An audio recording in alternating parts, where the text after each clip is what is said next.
boa tarde a todos. Hoje é quinta-feira, dia 4 de março. Nesse mesmo dia, no ano de 1888, eram proclamados livres os escravos de Canguaretama, município distante 77 quilômetros da capital. Vamos agora aos destaques de hoje. STTU vai aumentar em 30% as viagens em horários de pico aqui em Natal, mas sem aumentar a frota. Rio Grande do Norte atinge novamente a marca de 95% dos leitos de UTI Covid ocupados e a região oeste continua em colapso. Maternidade Januário Cico já trabalha acima da capacidade. Todos os leitos de enfermaria, UTI e os destinados à Covid estão ocupados. O governo do estado começa a ampliar leitos de Covid em hospitais de Mossoró e anuncia a reabertura do Hospital de Campanha de São Gonçalo do Amarante. Albergue de Natal registra casos de Covid e defensorias públicas da União e do Estado recomendam atenção especial quanto ao toque de recolher para pessoas em situação de rua. Censu espera criar túmulos verticais no cemitério Bom Pastor II ainda este ano. E na penúltima reportagem da série especial sobre o SUS, você vai ver os contrastes no atendimento de norte a sul do país. O Bora RN está no ar.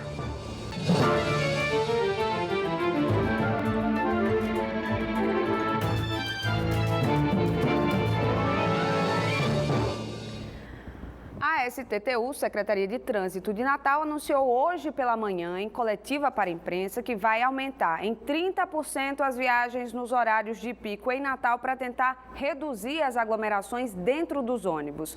Vanessa Camilo acompanhou e explica agora para a gente.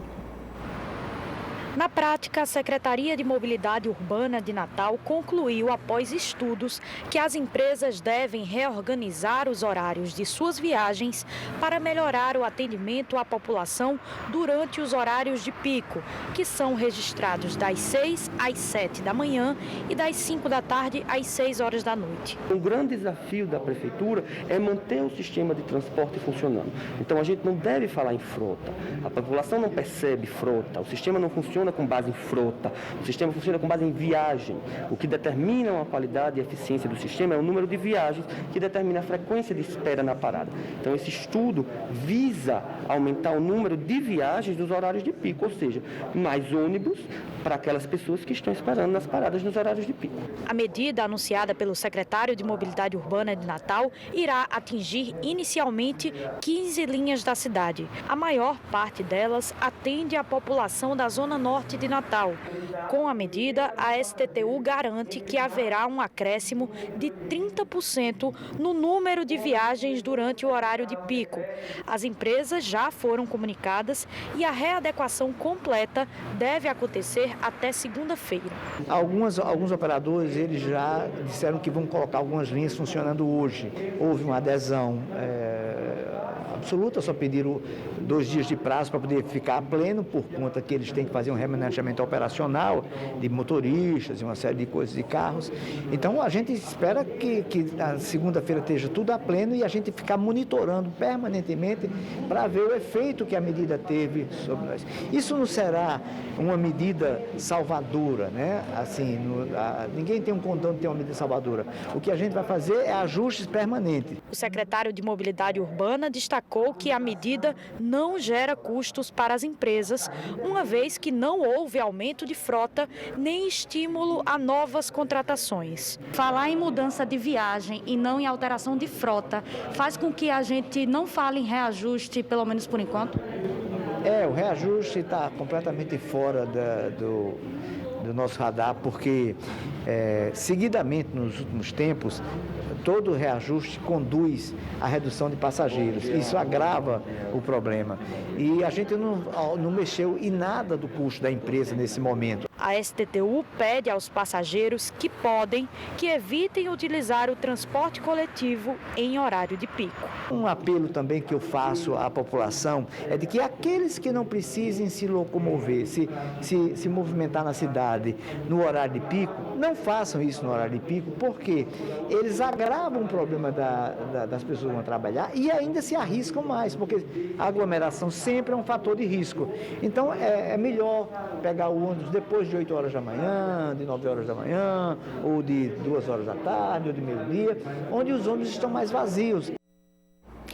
se realmente der, né? Porque se as pessoas tiverem compromissos, tiverem quem trabalhar, elas precisam pegar o ônibus no horário que elas precisarem. A gente vai ver aqui no telão agora quais são as linhas que vão sofrer mudanças, né? Segundo a STTU, são 15 linhas no total. A gente pode ver que a N73, Santarém, Ponta Negra, a S50, que faz Serrambi, Santa Catarina, a N08, que faz Quidinha, Mirassol, via rodoviária, a N29, N60, N64, Nova Natal, Petrópolis, N43, Nova Natal, Midway, N07, N77, N79, N84, N35, N02, N15 e N75. Como Vanessa bem reforçou aí na reportagem, a partir de hoje algumas linhas já são remanejadas, no caso, para o horário do final da tarde, né?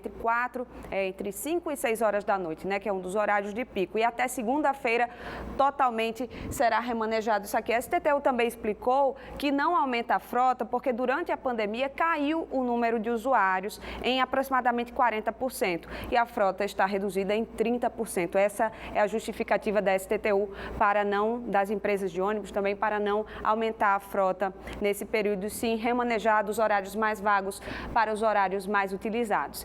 E agora a gente continua falando da questão da pandemia porque a maternidade Januário Cico aqui em Natal está trabalhando acima da capacidade. Todos os leitos de enfermaria, de UTI e os destinados à Covid-19 estão ocupados, por isso a maternidade não está mais recebendo pacientes. A gente vai falar por telefone com Vanessa Camilo, que também acompanhou essa situação hoje em coletiva para a imprensa. Boa tarde, Vanessa. Boa tarde, Mari. Boa tarde a todos que acompanham o Bora RN. Exatamente. A maternidade, na verdade, está trabalhando com 30% acima da sua capacidade total. A realidade da maternidade escola Januário Cico é de 140 leitos existentes e todos eles ocupados. Desses 140 leitos que existem na maternidade, 4 são voltados para pacientes Covid, gestantes Covid, todos eles também estão ocupados. Nas imagens que vocês acompanham agora, dá para perceber que tem paciente no corredor e é por esse motivo que a maternidade escola Januário Cico afirmou durante a coletiva de imprensa que não pode mais receber pacientes. Os pacientes que já estão na maternidade estão sendo atendidos no corredor, como mostram as imagens. E o superintendente da maternidade, o doutor Luiz Murilo Lopes, conversou com a imprensa mais cedo e disse que essa solução passa por um apelo feito ao governo do estado para que no processo de regulação a CESAP não direcione mais esses pacientes para a maternidade, envie esses pacientes para outras unidades. Outro apelo que o superintendente também fez durante a coletiva foi que para a população que procura a maternidade através da porta aberta, porque a maternidade escola ela recebe pacientes via regulação, mas também via porta aberta, né? A paciente chega no hospital e consegue ser atendida. O superintendente reforçou que esses pacientes não procurem atendimento, porque como está superlotado, a maternidade não vai poder atender. Durante a entrevista, a gerente de atenção à saúde da maternidade também conversou com a imprensa, a doutora Maria da Guia de Medeiros, e nos passou a seguinte situação. Ela afirma, né, que essa situação na maternidade, ela chegou a esse momento porque faltou diálogo e planejamento por parte do governo do estado. Nós pedimos um posicionamento, inclusive da CESAP, ainda não recebemos essa nota e vamos continuar acompanhando para informar a população. A situação, no momento, é a que eu falei no início, Mário, superlotação, 140 leitos lotados e uma indicação para que os pacientes não procurem atendimento lá, na maternidade. Tá bom, Vanessa, muito obrigada pelas suas informações e a gente continua acompanhando essa situação, né? E hoje, pela manhã, o Rio Grande do Norte atingiu novamente a marca de 95% dos leitos críticos ocupados e a região oeste continua colapsada. Hoje temos 871 pessoas internadas nas redes pública e privada com Covid-19. Outras 68 estão em estado grave, aguardando vaga no SUS e transporte para um leito. Mas no fim da manhã só tínhamos 15 leitos disponíveis em todo o estado. A gente vai ver se continua continua mais ou menos assim essa situação, né? Deve estar muito parecido com o que a gente viu agora há pouco. Rio Grande do Norte, 94,3%, praticamente 95% de ocupação. Região metropolitana, na verdade, está passando, né? O gráfico está aí um pouco abaixo, mas 94,8%, voltou a subir mais, né, do que a média do Rio Grande do Norte, a Grande Natal. Região Oeste caiu um pouco do que a gente estava vendo, né? Isso significa, pode ser, né? A gente não conseguiu confirmar a abertura de novos leitos em Mossoró, como eu vou explicar daqui a pouquinho para vocês em uma nota, que o Hospital São Luís, eu vi há uns 20 minutos, estava com 5 leitos de UTI disponíveis, pode ser esses novos leitos. E a região Seridó aí também subiu 94,3%. Todo o estado em uma situação trágica, muito crítica, como disse mesmo o secretário de Saúde do Rio Grande do Norte. E para ajudar a desafogar essa ocupação, acima de 90% na Grande Natal, foi anunciada hoje a reabertura de leitos do Hospital de Campanha de São Gonçalo do Amarante. Segundo a CESAP, já estão sendo estruturados 10 leitos de UTI Covid e 10 clínicos, cuja manutenção será custeada 70% pelo governo do estado e 30% pelo município de São Gonçalo do Amarante. O governo do estado anunciou também que já começou, como eu disse, a instalação de novos leitos em Mossoró para atender a demanda de pacientes Covid da região oeste, que está com praticamente, como a gente viu, 100% dos leitos críticos ocupados há uns 2 dias. Serão mais 29 leitos no total, 10 de UTI no Hospital São Luís, uma UTI e outros 2 leitos semicríticos no Hospital Regional Tarcísio Maia e 16 leitos clínicos no Hospital Rafael Fernandes. Somando aos já existentes em Mossoró, a cidade terá ao todo 133 leitos adultos e pediátricos, entre clínicos e críticos. E agora a gente muda de assunto, mas ainda falando da pandemia, porque o Albergue de Natal, um local de apoio à população em situação de rua, registrou nos últimos dias casos confirmados de Covid-19 entre os usuários e também funcionários. Com isso, a Secretaria de Assistência Social de Natal busca agora meios para reorganizar a situação sem comprometer o atendimento à população que precisa desse apoio social. Desde o período mais crítico da pandemia, ainda no ano passado, o Albergue de Natal passou a ser unidade de acolhimento, funcionando 24 horas. Antes da pandemia, o albergue funcionava das 6 da tarde até as 6 horas da manhã. Mas nos últimos dias, 27 usuários testaram positivo para a Covid e, a partir disso, um alerta foi ligado entre a equipe que faz a gestão do aparelho. Isso, né? O albergue ele é uma unidade de acolhimento, né, para pessoas em situação de rua, funciona 24 horas, com a capacidade para 50 usuários. E os usuários podem sair. Então, assim, não são privados de sair da unidade e isso geralmente expõe mais eles a alguma situação de risco, né? E eles retornam para a unidade.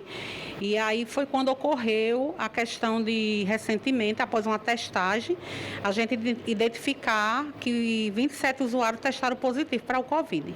Antes da pandemia, o Albergue de Natal atendia 58 pessoas. O número foi reduzido para 50 atendimentos quando a situação da Covid se agravou na capital. Passada a fase mais delicada, houve a flexibilização quanto à estadia permanente dos usuários, que tiveram que fazer ainda no ano passado uma quarentena interna.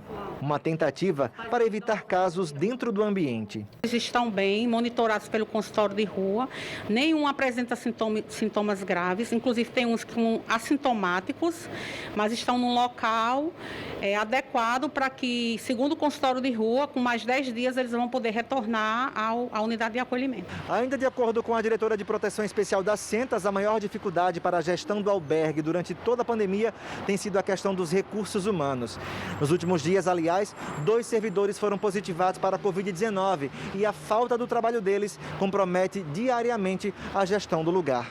Depois do primeiro caso confirmado, todos os usuários do albergue foram levados até o Palácio dos Esportes para serem testados. E alguns usuários já receberam alta. Os demais continuam agora sendo monitorados. Porque nós só temos o abrigo 24 horas. Ano passado, em março, foram abertos 3 abrigos temporários, mas foram fechados em outubro. É necessário agora, nesse momento de segunda onda, e até mais forte do que a primeira onda, termos a reabertura dos abrigos para a proteção da população em situação de rua. Só para relembrar aqui que a população de rua está fora do toque de recolher decretado pelo Estado. Isso saiu ontem em uma portaria que considera as especificidades dessa parcela da população e a vulnerabilidade na qual ela se encontra. Na mesma portaria, o governo também exclui do toque de recolher os voluntários de ações filantrópicas que beneficiam as pessoas em situação de rua, como aquelas pessoas que levam sopas e alimentos para determinados pontos da cidade para atender essa população. E a Defensoria Pública do Estado e a Defensoria Pública da União emitiram a recomendação ao governo do Estado para resguardar e garantir os direitos da população em situação de rua. E sobre isso, a gente vai conversar agora com a Defensora Pública da União, Luísa Cavalcante, que está ao vivo aqui com a gente via Skype, para falar justamente, Luísa, que essas pessoas em situação de rua, elas têm algumas particularidades que precisam ser observadas nesse combate à pandemia. Boa tarde. Boa tarde, Mariana. Tudo bem? Tudo bem. Então, essas pessoas, elas realmente têm essas particularidades que precisam ser consideradas nesse momento que a gente está vivendo dentro desse contexto, né? Como, por exemplo, estão fora desse decreto, não tem como se aplicar pessoas nessa situação, né? Isso, de fato, é uma preocupação da Defensoria Pública, né? Tanto a Defensoria Pública da União quanto do Estado. Nós fomos procurados no começo, assim que saiu esses decretos mais restritivos, para uma providência pelas entidades filantrópicas e também pelo Movimento Nacional da População em Situação de Rua, né? Todo mundo fica um pouco aflito do que é que pode acontecer, uma vez que a gente nunca sabe como é que vão reagir as autoridades públicas de fiscalização. É um público extremamente vulnerável, desde o início da pandemia, né? Desde março do ano passado, DPU e DPE, que são as siglas que a gente usa para a Defensoria Pública da União e do Estado, vem atuando juntamente aos órgãos públicos, às secretarias de assistência, movimento da POP Rua, Conselho da Assistência Social. A gente expediu outras recomendações, tanto de acolhimento, quanto de fornecimento de itens de higiene básica, de medidas sanitárias necessárias, alimentação adequada, local adequado para isolamento. Então, é um trabalho bem global que a gente precisa ter. Uhum. E nem todas elas conseguem o atendimento que precisam, né? Às vezes até ficarem atentas aos sintomas da Covid. A gente imagina que deve ser difícil essas pessoas se tratarem, né? No meio de tudo que a gente está vivendo. É muito complicado, porque assim, na rua a pessoa não tem acesso a banho, a pessoa não tem acesso a água e sabão. São coisas básicas que a frase as próprias orientações das organizações de saúde, as pessoas não têm como cumprir, que é o fique em casa, né? Se você não tem casa, você não tem como ficar em casa. Então, eles estão expostos. Essa nossa recomendação foi expedida não como uma solução para o problema, mas para evitar um problema ainda maior. Porque, como até já foi dito, né, nas entrevistas anteriores, Natal tem pouquíssimas vagas de abrigos públicos. Então, ainda que quiséssemos acolher todos agora, não seria viável. É necessária a expansão dessas vagas, é necessário a ampliação das políticas públicas, desenvolvimento de medidas como aluguel social, por exemplo, que vem sendo discutido reiteradamente com os órgãos públicos, Prefeitura de Natal, Estado do RN. As prefeituras, elas têm essa atribuição, né, essa competência de instituírem políticas públicas para acolhimento, para abrigamento. Então, a gente vem dialogando extrajudicialmente para tentar construir aqui a cultura da política pública mais favorável à população em situação de rua.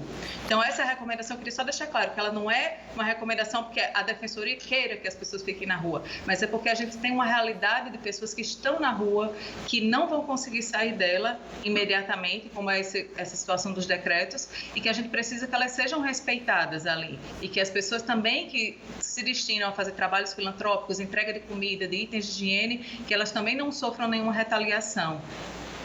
Para a gente encerrar, será que os municípios vizinhos, né, podiam ajudar no caso, como a gente está vendo essa situação em Natal, até dos casos confirmados e tudo mais? Será que tem alguma recomendação também para os municípios se unirem, né, nessa causa? Sim, na verdade, assim, todos os municípios têm atribuição, têm competência para atuar na assistência social por meio de suas secretarias. Então, tem que haver essa destinação orçamentária e, sim, é claro, é necessário que tenha a oferta maior de abrigos, né? A DPU e a DPE também estão nessa luta pela ampliação dos abrigos juntamente às demais entidades sociais. Então, tanto Natal quanto outros municípios, quanto o próprio Estado, a gente sempre vem buscando esse diálogo e, eventualmente, não sendo possível uma medida extrajudicial conciliada, pode até mesmo ser necessária a judicialização de alguma medida para a garantia da política pública. Tá bom, doutora Luísa, obrigada pela sua participação aqui com a gente na Band e no Bora RN. Eu que agradeço a oportunidade, obrigada. E agora a gente vai para o intervalo e na volta você vai ver a terceira reportagem da série especial sobre o SUS. Os números são impressionantes. Só de procedimentos sem internação, a conta passa de 3 bilhões. A gente volta em instantes.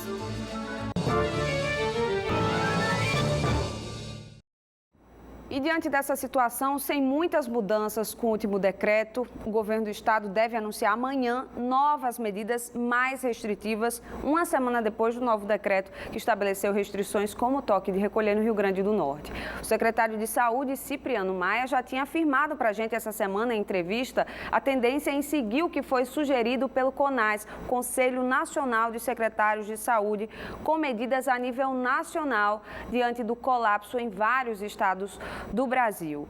Entre os pedidos dos secretários de saúde está o toque de recolher nacional das 8 da noite às 6 da manhã, a suspensão de atividades presenciais em todos os níveis da educação, o fechamento das praias e a proibição de eventos presenciais, inclusive religiosos.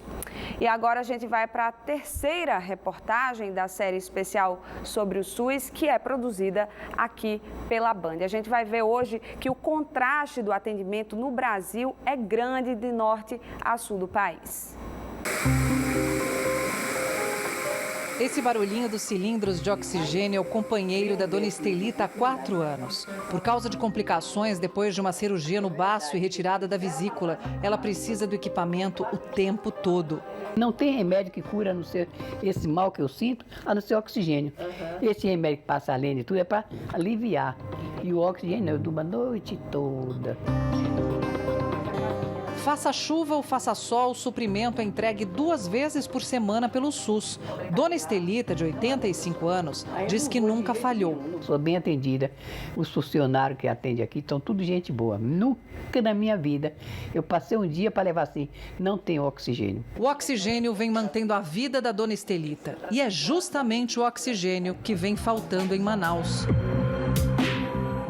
O pico da crise foi em meados de janeiro deste ano. Os casos de Covid aumentaram tanto que o sistema de saúde entrou em colapso e faltou o essencial para tratar casos graves de Covid-19. Familiares de doentes se mobilizaram para encher cilindros em empresas particulares. Pacientes foram transferidos para outros estados. Não há dados oficiais sobre quantas pessoas morreram. Mini usinas de produção independente de oxigênio estão sendo instaladas em diferentes cidades. Mas ainda hoje, o problema não foi totalmente resolvido porque o consumo do produto continua muito alto.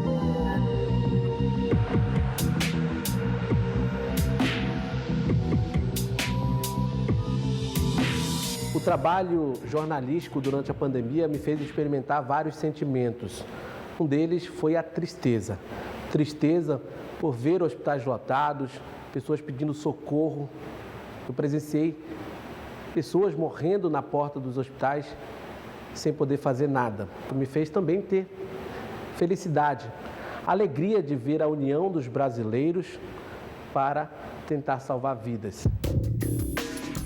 Os números do SUS são impressionantes. São mais de 127 mil unidades em todo o país.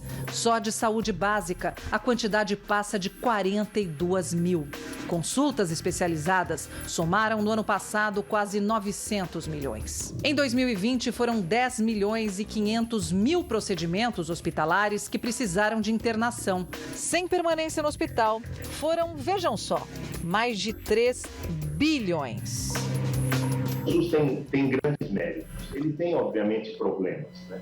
Um dos problemas maiores é financiamento. Se discute muito que o financiamento está ligado a uma melhor gestão do programa. A gente encerrou a reportagem anterior deste especial com uma pergunta. Por que cada estado brasileiro não tem um hospital das clínicas? E a resposta dada pelos nossos entrevistados, autoridades de diversas áreas da saúde, tem a ver com algumas palavrinhas. Tecnologia, financiamento, mais recursos, comprometimento e técnica. Gestão adequada faz com que a coisa floresça. Não há quem negue que os contrastes no atendimento das diferentes cidades é grande, em estados com mais recursos. Mesmo com filas como esta para pegar remédios, o serviço consegue ser mais eficiente. Em regiões carentes, a dificuldade é ainda maior.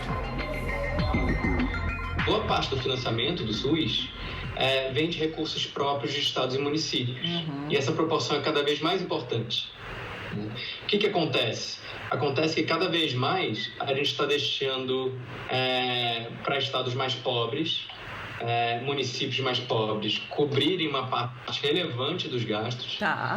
E a mesma coisa para estados mais ricos. Então, onde tem mais pobreza, vai ter menos recursos para o SUS. Temos muito menos leitos de UTI no norte e no nordeste do que no sudeste, no sul e no centro-oeste.